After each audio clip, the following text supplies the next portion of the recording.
দীপাঞ্জন দা, শোনা যাচ্ছে বিজেপির পক্ষ থেকে একাধিক সমাজের বিভিন্ন স্তরের নেতাদের কাছে অফার গেছে লোকসভা নির্বাচনের আগে তার দলে আসার জন্য।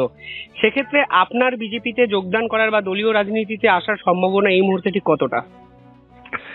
দেখো, এটা এক কথায় হ্যাঁ বা না এর উত্তর হয় না। প্রথম প্রশ্ন হচ্ছে, ভারতীয় জনতা পার্টি ভারতবর্ষের অন্যতম বৃহৎ একটি দল, আই থিঙ্ক সর্ববৃহৎ দল, রাজনৈতিক দল।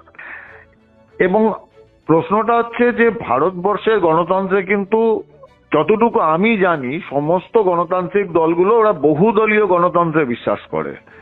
সেখানে যদি 100খানা দল থাকে, সে যে কোনো দল যদি আমাকে কোনো রকম অফার দেয়, সেটা বিবেচনা করার দায়িত্ব সম্পূর্ণভাবে আমার। এখন কোন দল, একটা রাজনৈতিক দল, সে দল এ, তারা কিন্তু ভাবে যে আমাদের মতাদর্শগতভাবে যারা আমাদের সঙ্গে আছে তারাই সত্যিকারের মানুষ, আর বাকি যারা আমাদের মতাদর্শগত ভাবে সহমত নয় তারা আলাদা লোক। এটা কিন্তু ভারতীয় বৃহত্তর ভাবে দেখলে গেলে গণতন্ত্রের জন্য এটা ক্ষতিকর, এটা ঠিক নয়। আজকে যদি সিপিএম আমাকে মনে করে, আমি একটা এক্সাম্পল দিয়ে বলছি কিন্তু উদাহরণ, যে সিপিএম এ বা বামফ্রন্টে গেলেই আমি মানুষ, আর বামফ্রন্ট থেকে অন্য দলে গেলে মানুষ নয়। কংগ্রেস যদি তাই মনে করে বা বিজেপি যদি তাই মনে করে, আমি তৃণমূল কংগ্রেসকে কোনো দল হিসাবেই মনে করি না। ওটা কোনো রাজনৈতিক দলই নয়, ওটা কিছু দুর্বৃত্তদের একটা সমষ্টি। নাও আমি এখনো অবধি, আজকে এই মুহূর্তে তুমি ইন্টারভিউ নিচ্ছ, এখনো অবধি আমাকে ভারতীয় জনতা পার্টি কেন কোনো রাজনৈতিক দল থেকে কোনো রকম অফার দেওয়া হয়নি। কিন্তু আমি ব্যক্তিগতভাবে মনে করি যে ভারতবর্ষের কোনো গণতান্ত্রিক ভাবে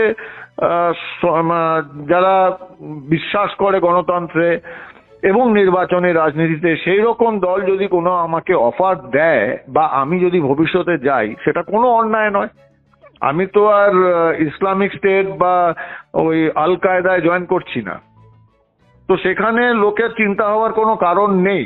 হ্যাঁ, আমি যদি টিএমসিতে যেতাম তাহলে মানুষের চিন্তা হওয়ার কথাই ছিল যে এই লোকটার বুদ্ধি ভ্রংশ হয়েছে, অথবা এই কোনো হিডেন এজেন্ডা বা টাকা কামাতে যাচ্ছে, সেটা তো নয়। সুতরাং এটা নিয়ে আমার মনে হয় এখনো জল্পনা চলছে। আমার কাছে কোনো রকম অফার কোনো রকম রাজনৈতিক দল থেকে আসেনি, ভারতীয় জনতা পার্টি কেন, কোনো রাজনৈতিক দল থেকে আসেনি। আসলে সুনির্দিষ্টভাবে আসলে বাস্তব পরিস্থিতি বিচার করে আমার বিচার বুদ্ধি অনুযায়ী আমি সিদ্ধান্ত নেব। যেখানে ব্যাপার আসছে যে রাজনীতিতে সরাসরি যোগদান কেন করব না যদি সুযোগ আসে। আজকে রাজনীতিটা কি শুধু ওই আরাবুল, বাকিবুল, শাহজাহান, অনুব্রত, পার্থ, কুণাল করতে পারবে? আজকে ওই কি কুণাল কি একটা আছে না, যেটা জেলে রয়েছে এখন, আর ওই সব শান্তনু টান্তনু, এরা তো সব ওই বাংলার শাসক দলের কেউ যুব সভাপতি, কেউ কোনো সভাপতি, কেউ জেলা সভাপতি, সেই লোকগুলো এখন জেলে গিয়ে বসে রয়েছে। তখন তো সেই রাজনৈতিক দলগুলো বলে না যে আমাদের এই নেতাগুলো জেলে রয়েছে। আর একজন যদি সুস্থ নাগরিক, আমি নিজেকে সুস্থ মনে করি, কারণ আমি কর দেই, আমি ফেক ডিগ্রি সার্টিফিকেট নিয়ে শিক্ষিত নই, এবং আমি চুরি করি না। সুতরাং আমি একজন সুস্থ নাগরিক, রাজনৈতিক সচেতনতা রয়েছে। আমার মনে হয় বাংলার সমস্ত রাজনীতি সচেতন যারা সাধারণ মানুষ, যারা কোনো রাজনৈতিক দলে নেই, তাদের কিন্তু এখন আসা উচিত। কোন দলে যাবে সেটা তাদের নিজস্ব বিচার বুদ্ধি, সেটা আমার বলার অধিকার নেই, আমি বলতে চাইও না। এবং এটা কিন্তু বিচারপতি অভিজিৎ গাঙ্গুলির এই রাজনৈতিক ময়দানে নামাটাকে আপনি কিভাবে দেখছেন?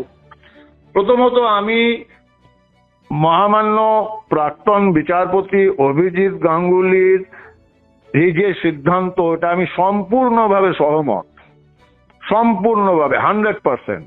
উনি কোন রাজনৈতিক দলে যাবেন সেটা ঠিক করে দেওয়ার অধিকার না আমার আছে, না তোমার, না কোনো রাজনৈতিক দলের নেতার রয়েছে। এখন এটাতে কোনো সন্দেহর কারণ নেই যে উনি বাংলায় একজন সর্বজনগ্রাহ্য মানুষ, যার শিক্ষা দীক্ষা, বিচার বিবেচনা, ন্যায় বিচারের ক্ষমতা ইত্যাদি এবং সংবেদনশীলতা, যেটা আজকালকার রাজনৈতিক নেতাদের মধ্যে দেখাই যায় না। এই সমস্ত গুণ নিয়ে একজন মানুষ, সেই মানুষটি যদি ভারতীয় জনতা পার্টি জয়েন করেন এবং তাতে যদি অন্য কারোর গাত্রদাহ হয়, তাহলে সেই পুরনো প্রবাদটাই মনে আসে, আঙ্গুর ফল টক। আমরা নিতে পারলাম না, সেই জন্যই উনি খারাপ, যেটা আমি বললাম। অধিকাংশ রাজনৈতিক দলের এখন এই সংবেদনশীলতার অভাব, either my way or highway. সুতরাং রাজনীতিতে আসাটা সব থেকে বেশি ইম্পর্টেন্ট। এবং উনি যে এসেছেন, আমি বলবো যে এটা শুধু বিজেপির লাভ নয়, এটা ওভারঅল সামগ্রিকভাবে বাংলার গণতান্ত্রিক পরিসরের একটা বিরাট বড় সুবর্ণ সুযোগ, একটা দিক খুলে গেল। এখন সেই সমস্ত মানুষ যারা নিজেদের পেশায় সুপ্রতিষ্ঠিত, যারা ওই মাগুর মাছ বিক্রি করে ক্যারিয়ার শুরু করা বা টোটো চালিয়ে সেখান থেকে হাজার হাজার কোটি, বা হার্ডওয়্যারের দোকান থেকে হাজার হাজার কোটি রোজগার করার মানুষ নয়। এই মানুষগুলো নিজেদের জীবনে সুপ্রতিষ্ঠিত। ওনারা না আসলে কারা আসবেন? কজন মানুষ জানেন এই মহামান্য প্রাক্তন বিচারপতি অভিজিৎ গাঙ্গুলি মহাশয়, ওনার বাড়িতে আমি গেছি, আমি দেখেছি ওনার বইয়ের সম্ভার, আমি দেখেছি উনি কি ধরনের বই পড়েন, কিরকম ভাবে বই পড়াশোনা করেন। একজন বিদগ্ধ মানুষ, যে মানুষটি কজন বাংলার লোক জানে যে উনি ওনার রোজগারের 70% উনি ব্যয় করেন গরিব মানুষের জন্য, মানুষের ভালোর জন্য, শিক্ষার প্রসারের জন্য, বইয়ের অভ্যাস পড়ার জন্য, লাইব্রেরিগুলোকে ডোনেট করেন। কজন মানুষ জানে? আমরা এখানে এই আলোচনা করি আজকের বাংলার রাজনীতিবিদদের নিয়ে যে কার সুইস ব্যাংকের টাকা আছে, কার রাশিয়ান বান্ধবীর কাছে টাকা আছে, কার সুইজারল্যান্ডে ভিলা রয়েছে, এইগুলোই শুনছি। কার মেয়েকে ফেক ডিগ্রি দিয়ে চাকরি দেওয়া হয়েছে, এগুলোই চর্চা হয়। এবং বাংলায় তৃণমূল কংগ্রেস গত 10 বছর ধরে অত্যন্ত পরিকল্পিতভাবে, সুচিন্তিতভাবে বাংলার যেটা গর্ব ছিল রাজনৈতিক সচেতনতা, যেটা স্বাধীনতার আগে থেকে যে গর্ব বাংলা করে এসেছিল, সেই 10 বছর ধরে সেই জিনিসটাকে ভেঙে দিয়েছে। আজকের বাবা মারা যদি জানতে পারে যে তার ছেলে বা মেয়ে যে শিক্ষিত বা শিক্ষিতা বা বুদ্ধিমতী, বুদ্ধিমান, তারা রাজনীতিতে যাচ্ছে, তা ঝাঁপিয়ে পড়বে না। রাজনীতি নোংরা মানুষের জায়গা, এই ব্যাপারটা কিন্তু তৈরি করে দিয়েছে তৃণমূল। সেই ব্যাপারটাকে ভেঙে যদি উনি আসছেন, তো উনার মতো যোগ্য মানুষ কোথায়? উনি তো নতুন জেনারেশন, নতুন প্রজন্মকে স্বপ্ন দেখাবেন যে রাজ্য বা দেশ বা মানুষের ভালো করতে গেলে তোমাকে রাজনীতিতে আসতেই হবে, এছাড়া অপশন নেই। না হলে রিটায়ারমেন্টের পরে উনি তো বসে টিভিতে প্যানেল ডিসকাশন করতেন, অথবা কোনো কর্পোরেটে ইনভলভ হতেন, তাতে লাভ কি হতো সমাজের? আমি ওনাকে কুর্নিশ জানাই, ওনার সিদ্ধান্তের সঙ্গে আমি সম্পূর্ণ সহমত। আপনি বাড়িতে গিয়ে এক্স্যাক্টলি কি দেখেছেন বাড়ির ভিতরটা? অনেকে বলেন যে দেওয়ালে কার্ল মার্কসের ছবি লাগানো থাকে, বই অনেক পড়েছেন, তাহলে আপনার অভিজ্ঞতা কেমন যদি একটু বলেন। নেই, কার্ল মার্কসের ছবি থাকবে না তো কার ছবি থাকবে? দাউদ ইব্রাহিমের ছবি থাকবে নাকি ওই সমস্ত কিসব বলেন, এই সমস্ত বাংলায় যে সমস্ত অ্যাক্টর অ্যাক্ট্রেসেস রয়েছে তাদের ছবি থাকবে? কার্ল মার্কস কোনো রাজনৈতিক দলের ব্যক্তিগত সম্পত্তি নয়। কার্ল মার্কস একজন পৃথিবী বিখ্যাত একজন ঐতিহাসিক দার্শনিক এবং ঐতিহাসিকও। ওনার ছবি থাকলো বা চে গুয়েভারার ছবি থাকলো, চে কি কোনো রাজনৈতিক দলের সম্পত্তি? তা তো নয়। স্বামী বিবেকানন্দ কোনো রাজনৈতিক দলের সম্পত্তি? তা তো নয়। এখন আমি ওনার বাড়িতে যতটুকু দেখেছি যে নিজের পেশার, সাধারণত যারা আইন পেশার সঙ্গে জড়িত থাকেন তাদের বাড়িতে তুমি দেখবে দেওয়াল ভর্তি শুধু আইনের রেফারেন্সের বুক, যেটা খুব স্বাভাবিক। কিন্তু আমি ওনার বাড়িতে দেখেছি যত আইনের বই তার থেকে বেশি তো কম তো নয়, বরং বেশি বিভিন্ন বিষয়ের বই। এবং সেই বইগুলো উনি যে পড়েন সেটা দেখে বোঝা যায়। ওনার বাড়িতে টেবিলে, বিছানা, সোফায়, চেয়ারে, সব জায়গায় দেখছি বই পড়ে আছে। মানে এমন না যে শুধু গুছিয়ে রাখার জন্য, ওগুলো বোঝা যায় যে উনি বইগুলো পড়েন। তো যে মানুষ এত বইয়ের মধ্যে থাকে, জ্ঞানের মধ্যে থাকে, তার বিচার বুদ্ধি বিবেচনা প্রাজ্ঞতার উপর যদি কেউ প্রশ্ন তোলে যে উনি ওই দলটিতে কেন গেছেন, সে নেহাতি মূর্খ, অথবা তার জন্য ওই একটাই প্রবাদ বাক্য রয়েছে, আঙ্গুর ফল টক, ওনাকে পাওয়া যায়নি সুতরাং উনি খারাপ। উনি বলেছেন বাংলায় চৌর্যবৃত্তি চলছে, তৃণমূলের 2 জন গ্রেপ্তার হলেই দলটি ভেঙে পড়বে। এই কথাটা আপনি কিভাবে দেখেন? আমি দেখো, মহামান্য প্রাক্তন বিচারপতির মন্তব্যের ব্যাখ্যা দেওয়ার ধৃষ্টতা, যোগ্যতা দুটোর কোনোটাই আমার নেই। আমি একটা বিশ্লেষণ বলতে পারি যে ওনার এই একটি মাত্র কথাতে আমি কোনো মতেই সহমত হই না, সহমত হতে পারলাম না, উনি যেন আমাকে মাফ করে দেন। তৃণমূল কোনো রাজনৈতিক দলই নয়।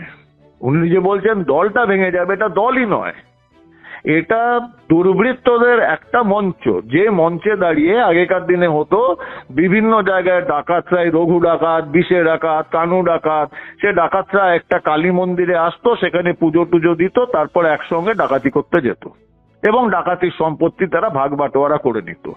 এই রাজনৈতিক দলটি বা তাদের এই যে বলা হচ্ছে তথাকথিত রাজনৈতিক দলটি, এদের একটা অফিস রয়েছে, সেটা ধরে নাও সেটা কালী মন্দির বা কালীর থান, তার কালীর স্থানও রয়েছে, সেখানে ডাকাতরা একজোট হয়, সেখান থেকে পরিকল্পনা তৈরি করা, সেখান থেকে ডাকাতি হয় এবং ডাকাতির লুটপাটের মালগুলো ভাগ বাটোয়ারা হয়, কেউ বেশি পায় কেউ কম পায়।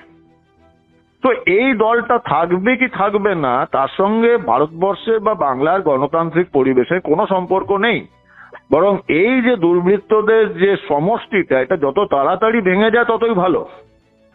এবং এটা তো আমরা দেখেছি বিভিন্ন রকম, তোমরাও গল্পে পড়েছো যে ডাকাতরা বা জলদস্যুরা, আমি তো পড়েছি ওই টিনের বইয়ে ছিল রেড হর্ন ইউনিকর্ন, জলদস্যুরা লুঠের সম্পত্তি ভাগ বাটোয়ারা নিয়ে নিজেদের খুনোখুনি করে সব শেষ হয়ে যায়।